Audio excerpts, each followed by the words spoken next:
Hello guys, in this video I am going to show you how to enable the show area around me function in the marine traffic application. But first I just want to mention, don't forget to subscribe to my channel, because at 10,000 subscribers I am going to show you my whole YouTube revenue statistics and growth strategy, as well as how to make money online. Let's jump into it. First of all, open the application on your phone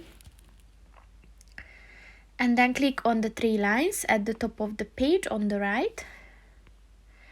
And then if you scroll down at the tools section, click on the settings button and then click on the my position button.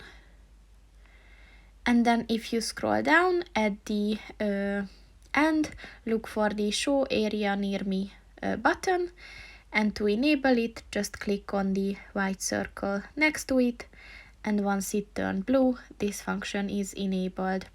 So that's pretty much it for this video, guys. See you in the next one. Goodbye.